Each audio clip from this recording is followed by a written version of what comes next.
Desarrollo urbano en Colombia, una perspectiva histórica, tomando como referencia a Fabio Zambrano Pantoja. El grupo está conformado por Wendy Irene, Juliana Pastor, Cami Mora, Rosaura Plaza, mi persona Yelitza Rende. Colombia trata de un territorio atravesado de sur a norte por 3 cordilleras, ordenamiento espacial que ha sido acentuado por las relaciones coloniales y luego por las economías exportadoras. En la colonia el espacio se jerarquizó mediante las gobernaciones y al interior de ellas en una estricta jerarquía de ciudades, villas, parroquias y pueblos de indios.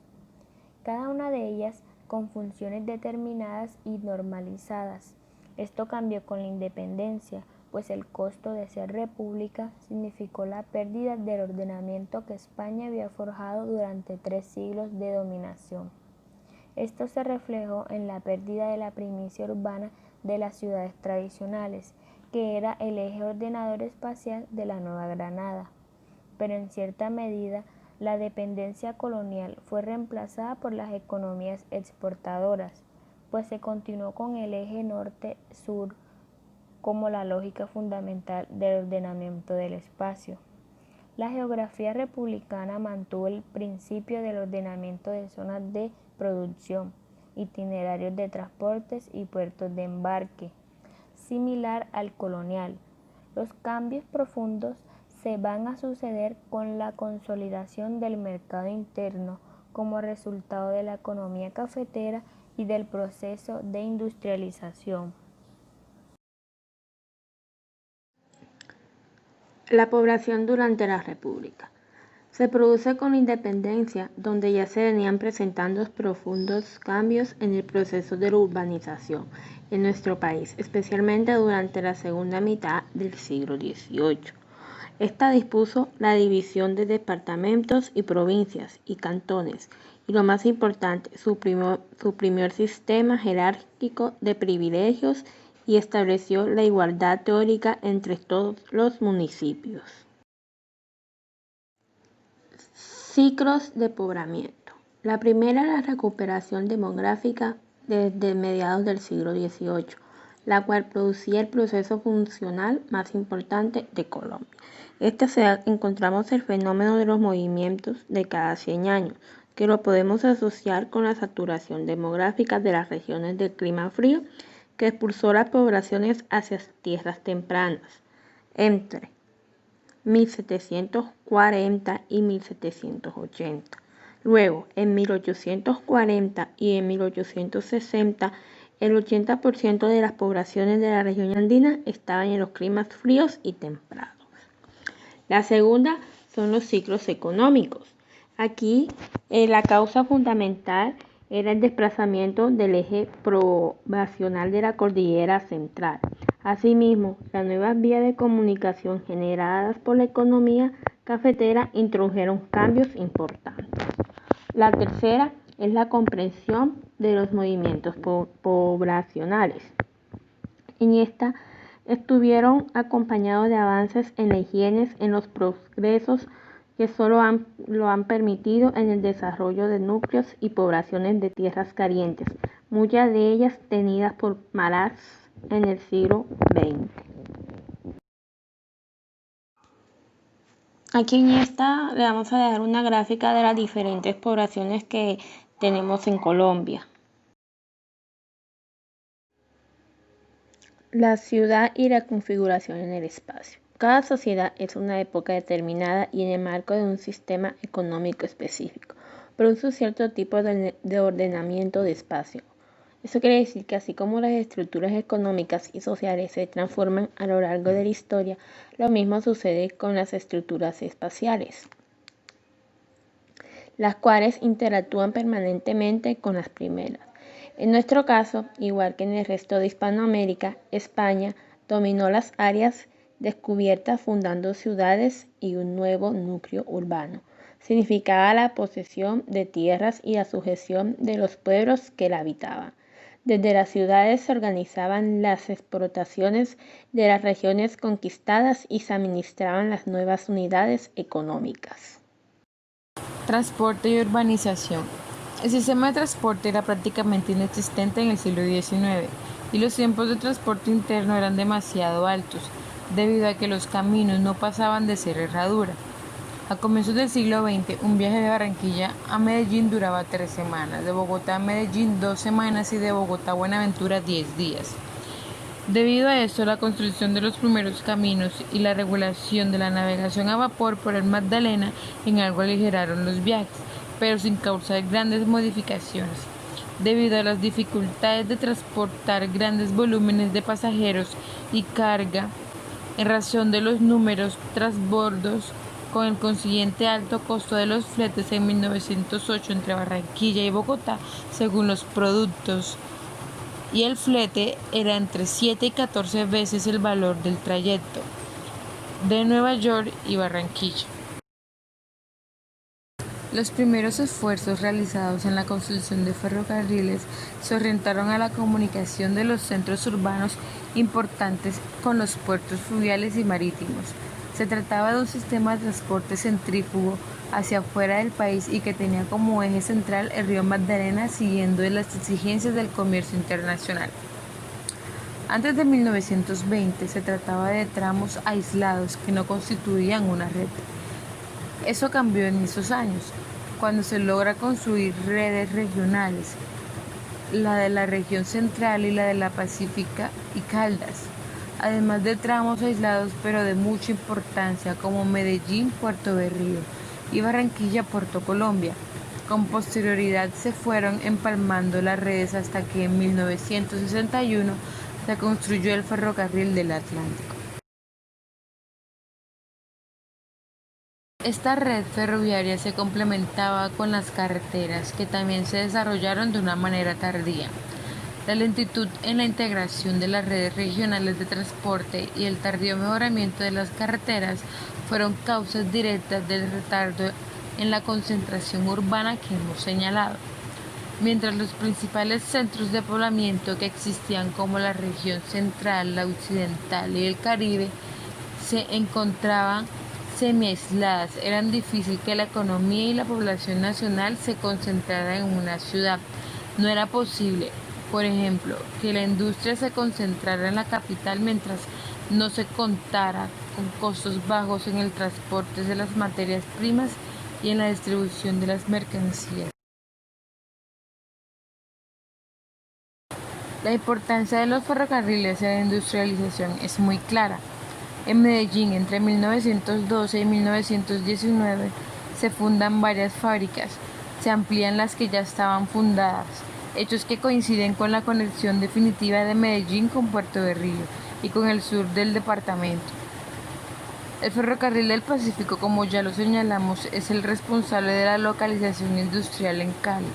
En 1915, cuando se unió el Pacífico por vía férrea, surge la industria textil, que pudo así importar su maquinaria y el algodón que todavía no se podía obtener suficientemente en el país.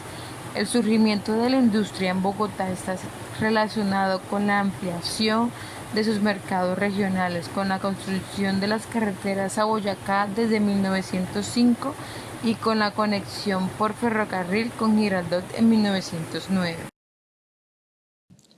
Buenas, mi nombre es Cami Mora y a continuación les voy a hablar un poco sobre la economía y la urbanización. La urbanización y desarrollo económico asociado con este proceso experimentó en Colombia un cambio significativo a partir de la segunda mitad del siglo XX. Utilizando información de los censos poblacionales en Colombia desde la segunda mitad del siglo XX hasta el año 2005. Cuando se observa la evolución de la primacía urbana colombiana en relación con las naciones vecinas, no deja de sorprender la divergencia de nuestra experiencia con la tendencia general que presenta América Latina.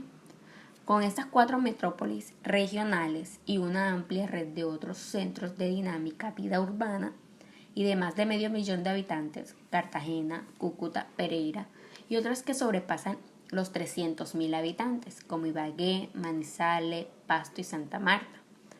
Colombia muestra un panorama urbano bastante diferente de la media latinoamericana. Otra diferencia que presenta nuestro país con respecto a Latinoamérica es el desarrollo histórico de las primicias urbanas. Si bien Bogotá ha sido la ciudad más poblada desde la colonia, esta primacia no siempre se ha correspondido con las primicias comerciales, financieras, manufactureras o industriales. Ciudades como Cartagena, Popayán, Medellín, en la primera mitad del siglo XX han rivalizado fuertemente la capital política y sirvieron de contrapeso al centralismo bogotano, protegidas como estaban por las montañas, el aislamiento y la economía diversificadas. En resumen, nunca hubo una ciudad que dominara de manera indiscutible la vida política, económica y cultural nacional. Afirmación que se puede aplicar en el ámbito regional.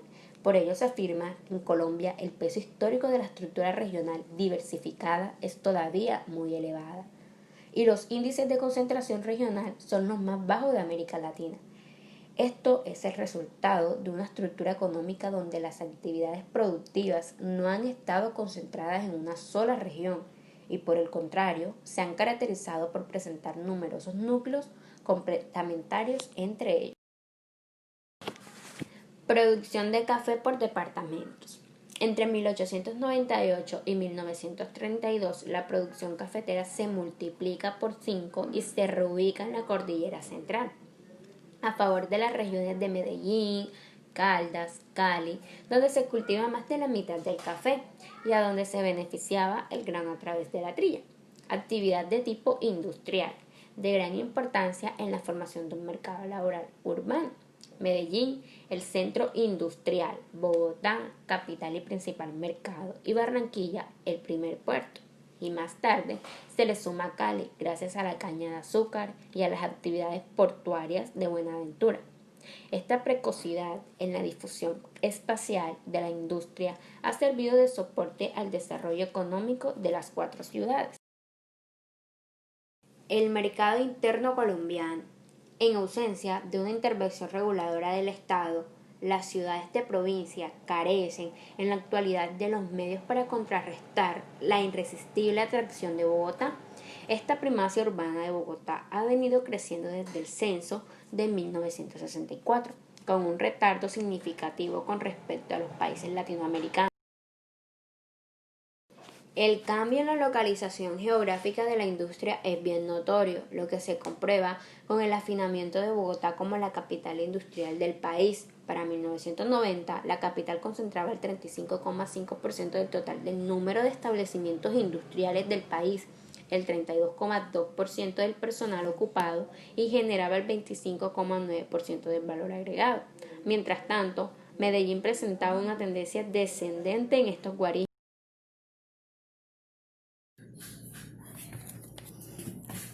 Buenas, mi nombre es Wendy Yerene Ruiz.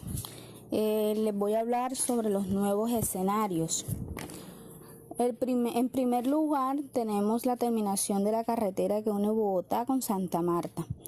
Esta va a acercar significativamente a la capital del Caribe. Otra vía que introduce modificaciones fuertes es la que conecta Bogotá-Villavicencio, Arauca-San Cristóbal. Estas 2 carreteras golpean fuertemente a las ciudades de la cordillera oriental, ya que evita seguir la cresta de los Andes para llegar a Venezuela. Las ciudades que pierden actividad de transporte y comercio serán Tunja, Bucaramanga y Cúcuta. Hacia el sur, la carretera que une Bogotá, Pitalito, Mocoa, San Miguel, Quito, va a restar alguna importancia al control que tiene Pasto e Ipiales sobre el comercio del Ecuador. En el Caribe, la construcción de una vía transversal que atravesará Mompox va a romper con una de las barricadas más grandes para la integración de esta región, ya que en la actualidad entre Puerto Berrío y Barranquilla no existe ningún puente sobre el río Magdalena. Como ya señalamos, el fenómeno más importante es el surgimiento tardío de la microcefalia urbana. Para concluir, podemos anotar que la tendencia de la población a ubicarse en climas cálidos, junto con la crisis de las ciudades primadas industriales, puede provocar que éstas se conviertan en centros de servicios especializados a la manera de Bogotá. Puede ser el caso de ciudades como Medellín, Bucaramanga, entre otras. Esto nos remite al problema de ver hasta dónde el Estado está dispuesto a un mayor manejo del espacio. Primero, incrementar los ejes transversales efectivos que rompan con la meridianidad que ha caracterizado el país. Segundo, la reubicación de los centros industriales en lugares más viables mediante políticas de incentivos. Tercero, el incremento de los centros regionales de servicios que contrarresta la atracción de Bogotá. Colombia es el único país con costa en el Pacífico, sin llanuras habitables. Por esta causa se considera esta región como una frontera cerrada y es probable que así continúe. No se perfila un gran vuelo hacia el Pacífico y al contrario, se regresa a la vocación caribe gracias al mejoramiento de las vías internas.